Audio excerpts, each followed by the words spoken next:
You got me? Testing? All right.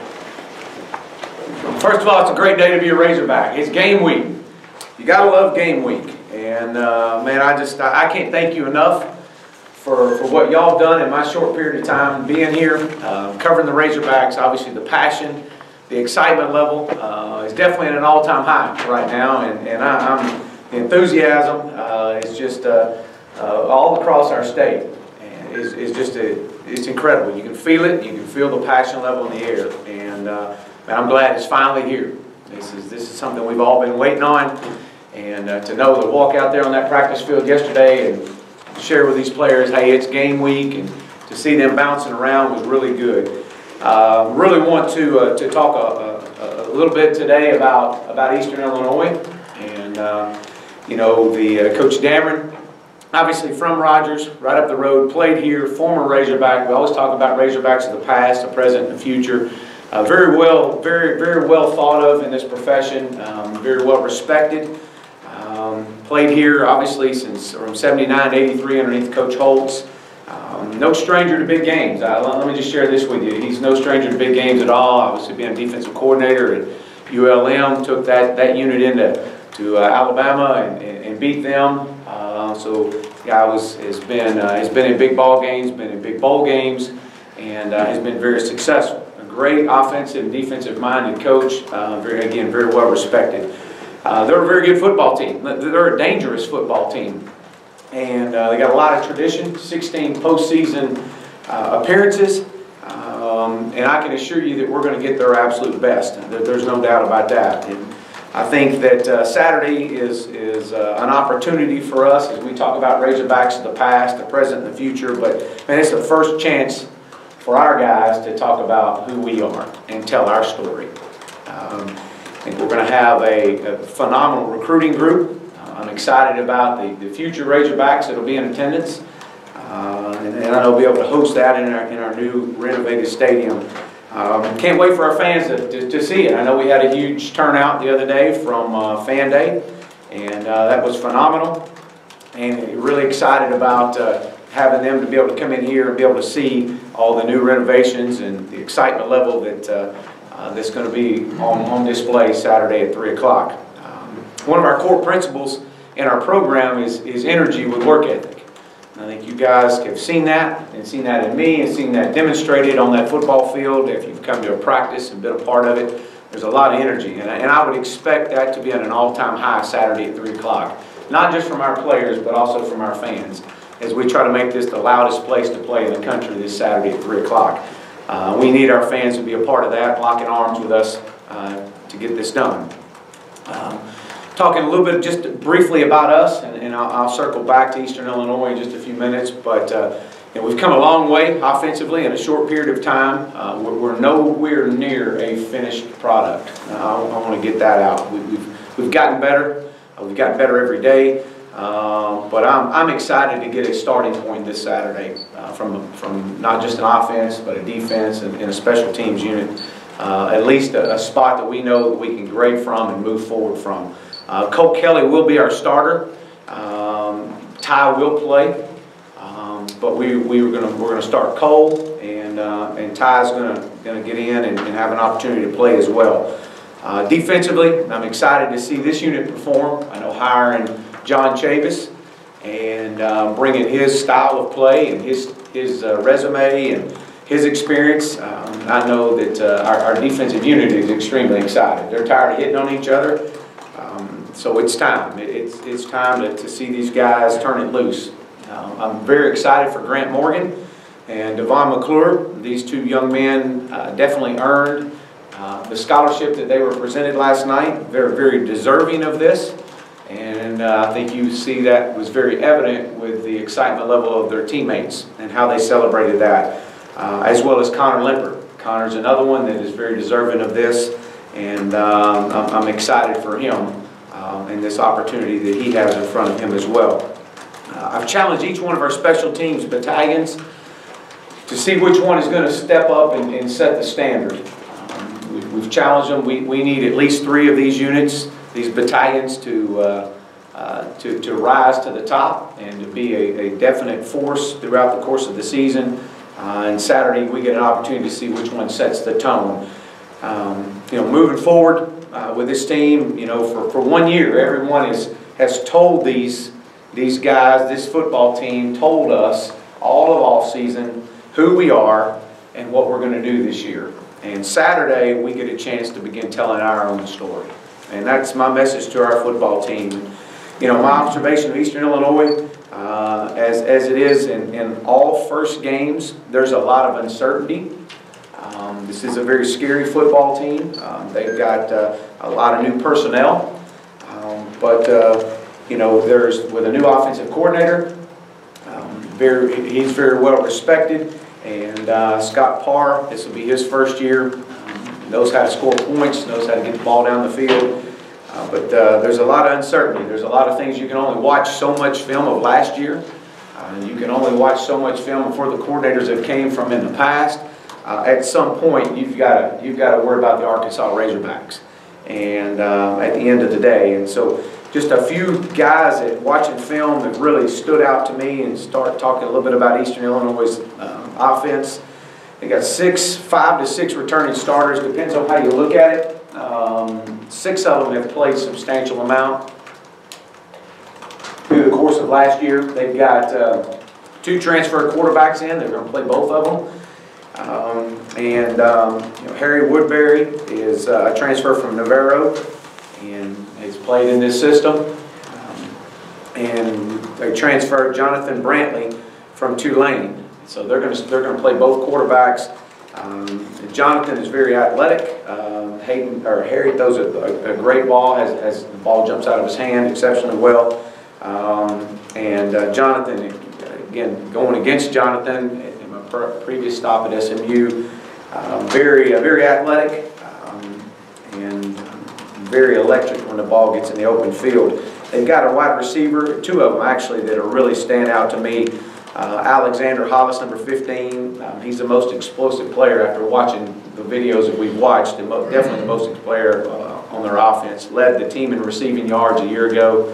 The other receiver, Aaron Gooch, number 7, another explosive wide receiver. He was 2nd on the team in receptions last year. Leading rusher is returning as well, Isaiah Johnson, a big back. 6'1", 215, so he definitely brings the physicalness of running the offense that they have. They've got, from an offensive line standpoint, they've got 1 returning starter, but the right guard and the left tackle both have played in a lot of ball games. Aaron Callaway, the right tackle, is that returning starter, but they do got some guys up front. Defensively, just looking, the main culprit, which you would expect from a defensive unit, your leaders to be your linebackers. And they're no different. They're 2 leading leaders of their team, or DeTarius Johnson. He's just a sophomore, very active, number 51, and number 45, Joe Coupeau. And Joe is a returning starter last year, 6'2", 230, and very active. Always around the ball, very physical, leading.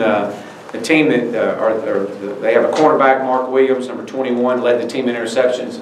Again, plays a lot of man coverage, doesn't mind stepping up in a press coverage situation. But they've got several other guys up front. Josh Price, being a defensive end, has been very active. But again, I know how it is. You go into off seasons and you go into fall camp, and injuries happen, and you move guys around. And so just going off of what they've had a year ago, I know that we'll get their absolute best. Regardless who's out on that football field, we'll get their best. And the message is this week it's our time to tell our story, and it's our time to focus in on what we've got to do to be the best we can be Saturday at 3 o'clock. And it goes back to the Arkansas Razorbacks. And so with that, I'm sure we have questions, and I'll open up for questions. Okay. Coach, how did you go about deciding on Cole, and also when and how did that conversation go with the quarterbacks? Yeah, we first of all, let me back up with these guys. Both Ty, Cole, with Dalton, John Stephen, and Connor, and Jack, they all got substantial reps through the course of camp. And they all did some really good things, and I'm really proud of all of them. We're very fortunate to have the quarterbacks that we have, and I'm excited about that. But as we started going into the scrimmage situations, and the thing we were looking for is consistency, and consistency over a long period of time, not just maybe one scrimmage or two scrimmages, but through the course of practice and through the course of the way things go. And I was really in hopes that there would be a clear-cut, boom, here it is. It was evident from the first scrimmage. We didn't get that. We didn't. We got a really good, healthy competition at that position, and that's a good thing. And so I guess we started narrowing down and looking.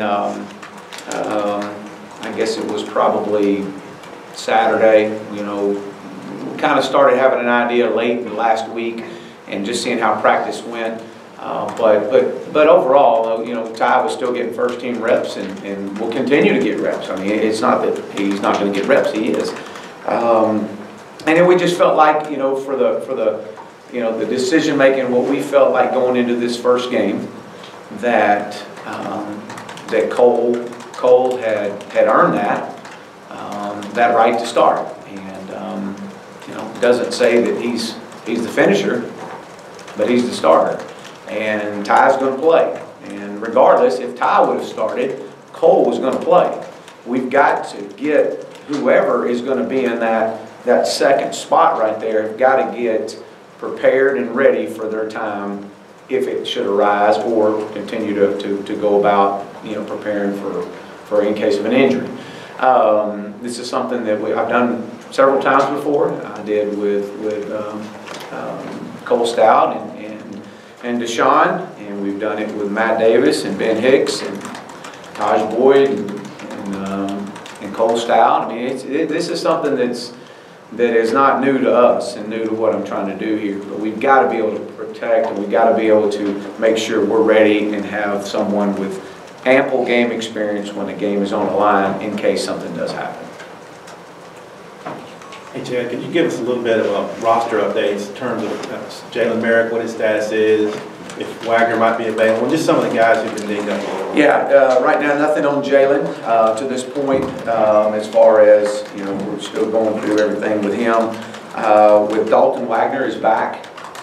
He is back. He was cleared. He'll be back in for tomorrow. Actually, was in last night at practice. Trying to think if there was anyone else there that was there anyone else that you? Well, Patton's availability. Yeah, Jeremy's back. Jeremy, he worked out yesterday, and let's see, that's pretty much. I think that's it. Grayson practiced yesterday as well, and so we expect him to be back. What have you seen maturity wise from Cole after he missed the last game last season following his arrest, and how important is it for him to, I guess, walk the straight and narrow here moving forward? Well, one thing that I shared with Cole is I have with all our players is, when a new staff comes in, it's their opportunity to start over, whatever that may be. As I shared with him last night, and I met with every one of the quarterbacks last night, one-on-one, and met with our young guys together. But with Ty and with Cole one-on-one, one of the things I shared is that everything counts. Everything matters. You're the face of the program. Whoever the starter is, you're the face of the university. When you're being put in that quarterback position, it's a big deal. It's a big deal to play football for the University of Arkansas. It's a bigger deal to be the starter for the University of Arkansas, and to let him know the responsibilities that come along with that. And again, this is a collective assessment over since we've started camp. I mean, even into spring and building out of spring and the competition going on with Ty and him. I mean, it's great, and I'm excited to see Ty. I'm excited to see what he can do out there on the field. This is by no stretch of the imagination saying, hey, this is a lifetime contract. I shared that with Cole last night. You don't have a lifetime contract. Your job is to get the ball in the end zone. And so he's excited about this, and Ty was excited about getting his opportunity to come in and play. So, but everything counts. Yes, sir. So the young quarterbacks, and you mentioned that you met with them. What have you seen from your two freshmen specifically, and what do you see their roles going down through the season? Would you play them? Absolutely, absolutely. First of all, the main thing I've seen with those guys is just how fierce of competitors they are, and how they support each other. I think that's a tribute, and going back to even Cole and Ty, how those guys support each other as well. I mean, it's been a healthy competition in that room, and you know, when Ty's out there, Cole's supporting him, and the quarterbacks are supporting whoever's out on that field. And as I shared with them last night, I want to continue to see that. Regardless who the person is on the field, we're going to continue to support them. But going back to Connor and John Stephen, is just fierce competitors. And I shared with them last night, I said, you need to be prepared, ready to play. You could play Saturday. But you're going to play. There's going to be a point in time that you're going to get in and you're going to play this year. And you know, from the new red shirt rule, that allows us that opportunity to be able to do that. Now, when and exactly the moment, I don't know that, and won't know that probably till that moment. But I want them engaged and ready and prepared as if they were the starter.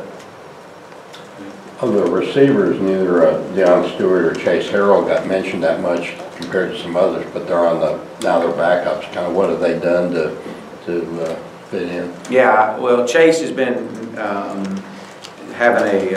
he's had a slight hamstring through the last, I don't know, week or so of camp. And so he's back. He's coming back into it. So you know, we'll see how he's going to progress. He was out there last night. Deion Stewart, again, just another one that has made some plays out in camp. He's electric with the ball in his hands.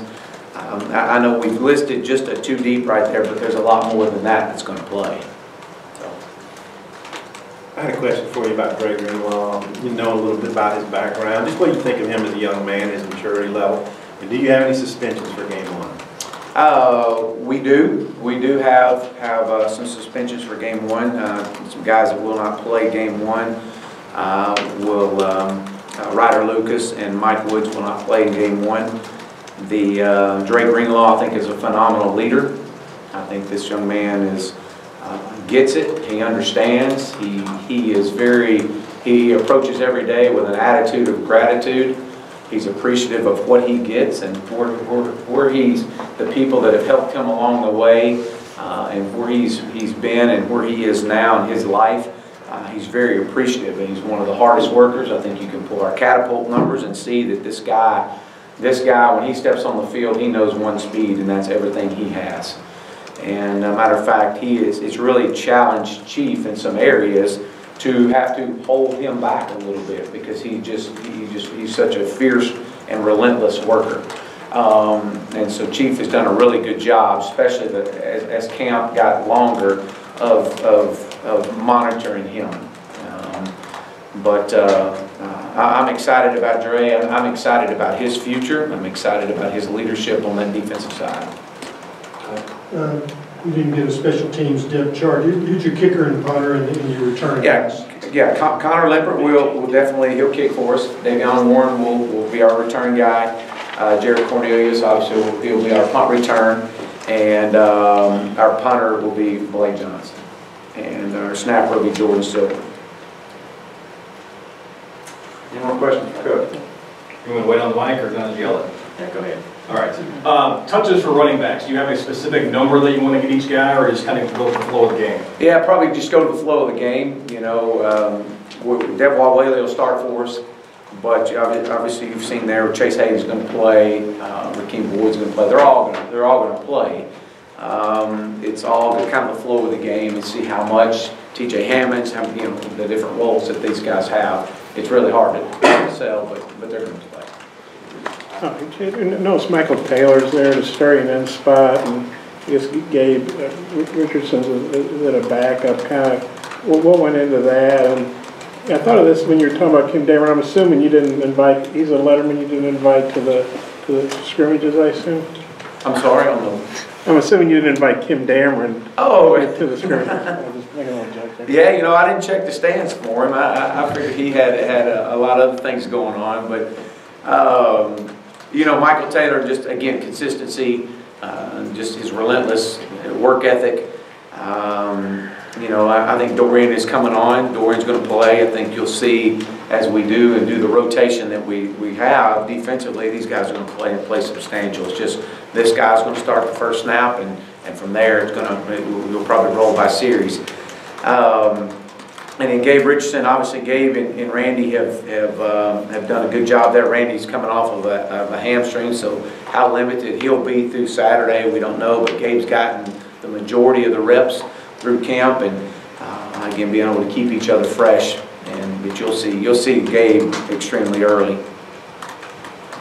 I was going to ask about the DN, so I'll ask about the tackles. It looks like Sosa had been running a little second team, so he's listed first here. And why no nickel listing, just by chance? Well, you know, I just think that's just kind of the way we listed it here, just to start this thing out, to see how it's going to go from a nickel standpoint.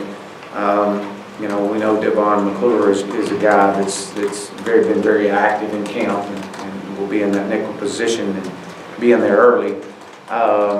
You know, Sosa again just is we've got him listed both or, so one can, you know, be the starter, and one not. We kind of go through the course of the week and see how this thing unfolds and how it works. But you know, we both know that they're both going to play. They're going to play early and they're going to play substantial. Coach, we got a chance to see the stadium and go through the expansion. Saw your locker room. Your thoughts on the locker room, how y'all are going to enter through the stadium, I guess through the actual boxes, so to speak. And did you have any input in any of the finishing touches? Well, I think for the most part, all the design and everything was laid out, the locker, and obviously some of the graphics and the areas. I think you can see that we had some input in that. I mean, I kind of went back as I went through there. y'all probably had the same response that I did and our kids did, was wow. You know, I had the fortunate you know, Hunter and I went over earlier in the week and walked it, and that's the first time I'd been back in it since February, and I was blown away last Tuesday, or Wednesday, whatever day it was. And even to go back in there Saturday and to go through the hog walk and do everything, just a simulated game. A lot of the players, especially the older guys, like, you know, why are we going through the hog walk? Why are we doing, you know, how does this work in? And I said, because we don't want Saturday to be the first day that you see this opportunity to see this facility. But when they got in there, it was just like y'all were. It was like, wow, this is a game changer. You know, just seeing pictures and the videos of what the finished product was going to look like didn't do it justice until you walked in there and saw the expression on our players' faces and seeing them videoing and jumping up and down and just talking about, you know, how great this place is. And so, and then to be able to exit out and go through the club level, touch the state of Arkansas, the big monument stone there, the one Arkansas, the one Razorback stone, symbolizes, you know, as I shared with them as we got gathered right around that stone before we walked out for the Beanie Bowl, was that, you know, just remember we impact a lot of lives in this state, and by touching this stone symbolize our ability to lock arms as one Razorback as we take this field. And so I thought it was very, you know, if they had asked before they even had the drawings, if they had asked what you would have wanted, I mean, they did a great job with it. Let me just share you that. Was the stone your idea? No, it wasn't. It wasn't. It was. I just saw on the video when it all came out. It was there was a stone there, and I thought, well, again, that's so fitting. And I know that, you know, the similarities and how that the entrance into the stadium is, and the similarities, the entrance into AT&T Stadium and the Star, and there's a lot of great things there that symbolizes what being one Razorback is all about. Back to last night, and how did you come up with the idea to do the scholarship announcement the way you did, and just the reaction from those kids, and you know, why those three? Well, those three, first of all, because they've earned that. They've worked hard, and I think that you could talk about all three of them and the impact that they have. Now, Devon being the newest of the three, And this guy being a big impact player for us and going to play a lot, if not start for us in some areas, and on special teams. Grant Morgan, I think when I think of Grant Morgan, I think nothing symbolizes what this program is about more than what Grant Morgan represents. Someone that's been told his whole life that you can't play there, you can't do this, and he's defied the odds all the way through. And to get to that point and be able to just make play after play after play in scrimmages and in practice. And this guy knows one speed, and he's very similar to Dre Greenlaw and how he approaches every day. And you know, it's remarkable. I mean, when you see that, and you want so much to be able, if you had an opportunity to help someone, that would be the guy. And from the very start of camp, you know, we always talk about who are potential scholarship award winners. And we'll talk about it as a staff. And through camp, and we'll see how the performance goes. And his name was one of the first ones that was brought up. And so we just held on and see how the performance would held through camp. And then Connor Limpler. I know Connor's been here, and he's had impacts and victories of last year. And another young man that's very deserving of this. So to be able to do that, those are the really special moments as a coach and coaches, our coaching staff and teams. Those guys will never forget that moment. And so how it came up, I mean, I don't know. We were just kind of sitting and talking and just kind of said, well, we got the new uniform rule, and why don't we just try to do something at the end? And I was wanting to do it a little earlier in the week, last week, but I just wasn't prepared. So it just kind of came to us. Last moment, Chair. That's a good last question. So the new offices upstairs, did you have any impact on deciding that, and what did you guys want to change around? Ours up here? Upstairs, Absolutely. No, absolutely. You know, well, let me back up. The way the staff sizes have grown since the completion of the Fred Smith Center, I think that the staff sizes at that point really started taking off. And so when you walked in, just the feasibility of space and the growth of staffs, we had no place to put people. We were literally having 2 and 3 people in one small office, and some even in offense and defensive staff rooms. So we knew then we had to immediately just address and try to redesign some of the space that we had, especially with our recruiting department growing in the size that we grew coming in here in December. So having an on-campus recruiting center and an off-campus recruiting center, and be able to have the space to house everyone. So yes, I had full input on that. Thanks, Coach. All right, thank you.